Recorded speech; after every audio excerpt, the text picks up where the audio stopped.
Welcome to the channel, viewers. Reverend Dr. J.W. Morrison, theologist.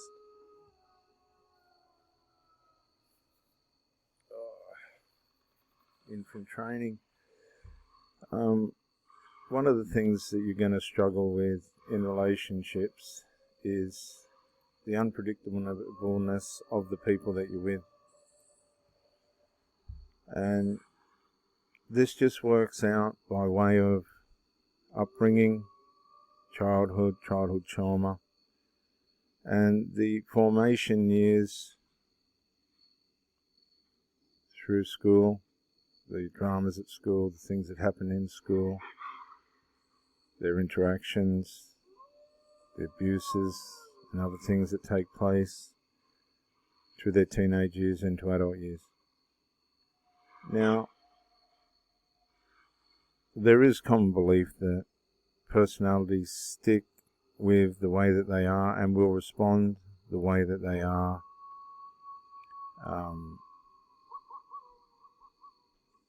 throughout the adult years in relationships. Some people will just stay in trauma situations where the relationship isn't all that good and just ride it out. Other people will jump ship as soon as there's any sign of trouble. Others will try and navigate and communicate their way through situations, but that's not always successful. And this is what makes relationships so unpredictable.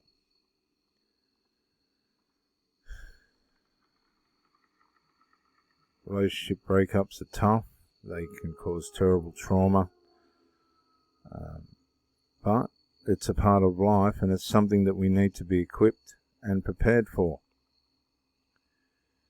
Now, I want to move across into the area of emotional incest and masculinity relative to, say, myself as a man being with a mother. I've had a couple of instances of this, and the masculine role relative to the golden child and the mother's dual relationship with the partner and the golden child in terms of who's the leader.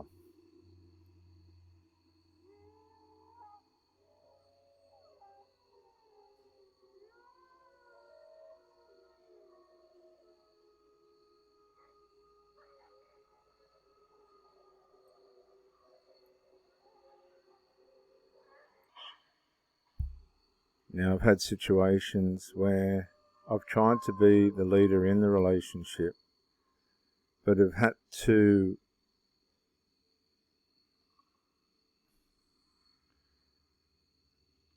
allow the relationship to be dictated by a family member in the background or this type of thing. So there was no point in trying to be a masculine leader in the relationship, because you're not. The fact of the matter is, you're not. Usually these mothers are tremendously influenced by the moods, attitudes, characteristics, and other influences and manipulations of their adult sons. And this undermines your, as a man, leadership anyway, because it's her little man, her little husband, that in actual fact is her leader, whether she wants to admit that or not. Just because she's sleeping with you does not mean that you're her leader. It just doesn't work that way. It just does not work that way. And what you'll find is your masculinity will be undermined by her via the control that the son has over her behind the scenes.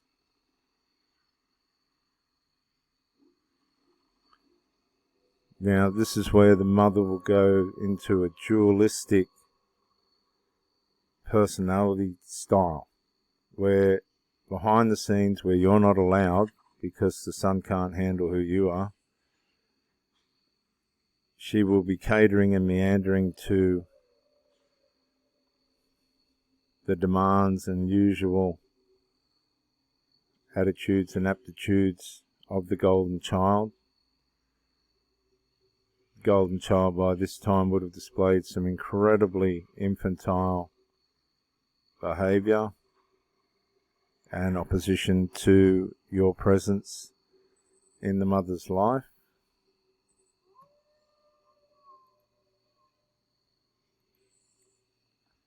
It's up to the mother at this point to try and bring order to the chaos without causing too much trouble between herself and the spoilt children, and without losing the relationship that she's trying to develop. Unfortunately, these days, and you have to be told, the parent will lose the relationship to the demands of the child.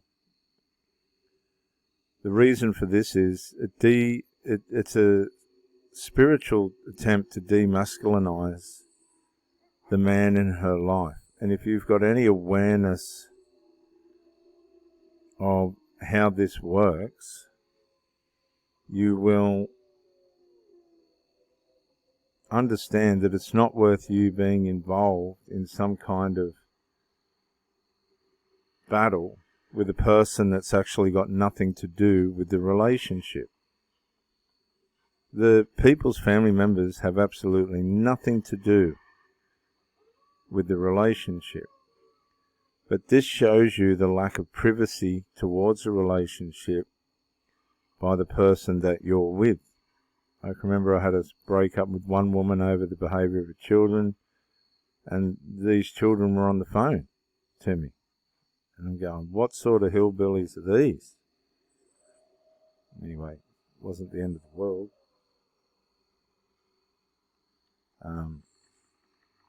But that's what can happen. These parents share too much information about their private lives with these underdeveloped adult children. And they've got no right to do that. It's actually an invasion of your privacy. It's a violation of the relationship rule. And this is commonplace now with single mothers and their children, sharing intimate details with them about their relationship and this kind of thing.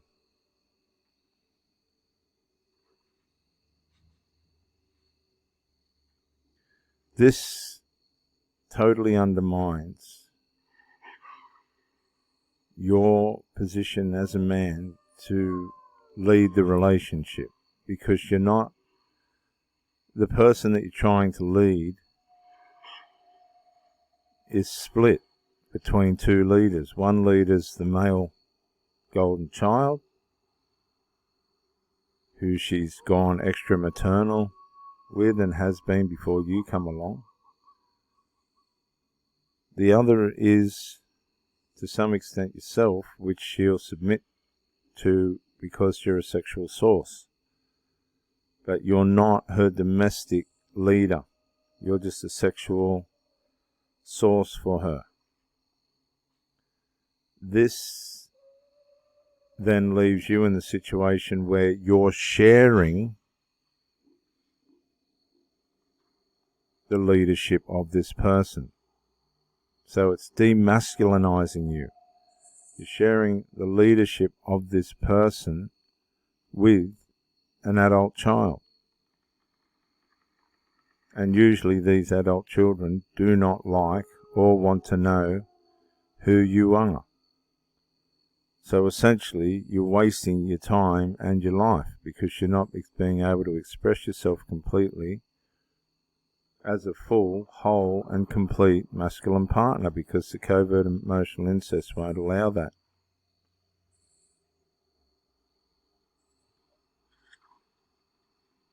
this then begins to give you a sense that your masculinity is being undermined, which it is. She'll try and camouflage that by the way in which she shows up and treats you. But once she becomes aware that you're onto something's not right, they will start to pull back, micro-incrementally pull back away from you and toward the golden child. They'll still turn up. They won't communicate as much. They'll seem much number, zombified as it were. The Bible calls it dead in sin. They're not prepared to really put things in order for the relationship.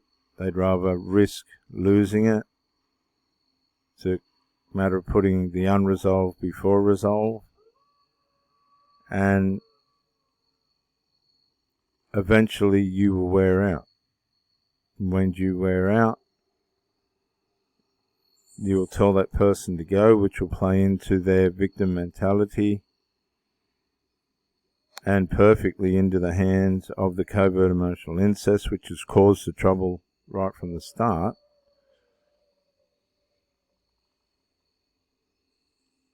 So they end up on their own. You end up on your own. And the child gets back, the adult child gets back, and has, and never lost, the authority over the mother. Can you see that? You never had any authority over the mother. The child did. The children. The underdeveloped adult children. So you trying to make decisions and all this kind of thing in the relationship is fruitless, because the person that you're with has given the authority of their lives to their children. Now this will be ringing a bell for many of you, male and female, who have been mixed up with these people, who are enmeshed with their children. Many of you have felt defeminized by the daughters of these children, and some males. These people don't know how to parent their children. Now, I know that might tread on some corns, but I really don't care. I've seen the damage that this does, not only to the children by the parent, but also to the parent by the children, and the people that try and have relationships with these infantile, domestically postponed people. The formation is just not fruitful. So what I'm trying to say to some of you men that have been mixed up with emotional incestual women is that you are never going to be playing the part of the masculine leader. Ever. They've given that role to the son, and they've given that role to the son for the rest of their life. And unless you're prepared to accept that, you're having yourself on. You're a convenience, and while ever you can tolerate the person that you're with and the arrangements that they have in their life with their children, and who's got the authority over their life and who hasn't, and ultimately where their heart lies, then it's up to you whether you stay or go. But this is knowledge that we should have before we go venturing out into the big world of possibilities, as it were. Because if you find yourself contending with children, you may as well walk away at that point, because it'll be intrusive, divisive, hostile, even violent, and unfortunately she has to live with the way she has made it. It's not your fault. She made it that way. or he made it that way, because it convenienced the parent to use the child as a source of soothing, as a source of therapy, which is abuse. It's called emotional abuse, emotional incest. And this retards the child from their development in their lives. It sabotages them. They struggle with their relationships. And people just notice that something ain't quite right. These people will push it and push it and push it until you tell them to go. You literally have to just ask them to go. Would you please go? I don't want to do this anymore. And you know what? They do. They just go. And that's the narcissistic side of it. Because they get to the point where they realize you're all over it, you have standards, you have boundaries, you won't accept certain levels of misbehavior and disorder, malfunction, and they realize this and they see it and they decide that they do need to go because you're too ordered and structured.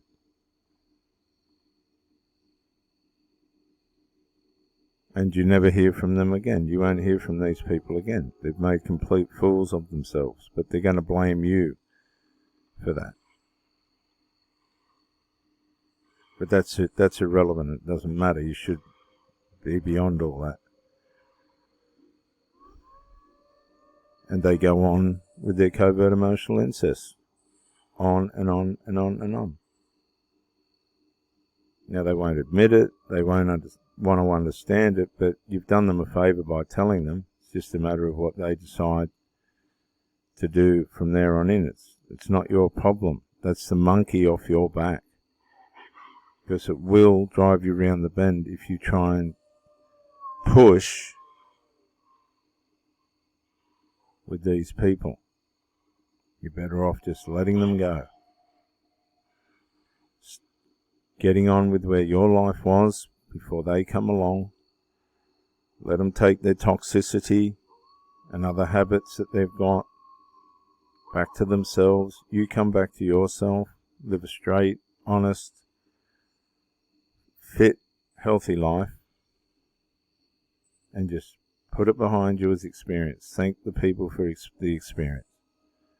And move on. This is Reverend Dr. J.W. Morrison, theologist. You will not be able to be the leader. You're wasting your time. And these women will look at you as if to say, why aren't you being the leader? Well, they don't want to look at the other side of it, where they've given the authority of their lives over to their children. Men ain't going to contend with that. Men ain't going to contest with that sort of nonsense. And that's just the way it is. Whether they understand it or not, or want to understand it or not, it's irrelevant. That's the nature of the beast. And you have to remove yourself from this dysfunction, because they'll leave you there while ever you're prepared to put up with it. And that's not good enough.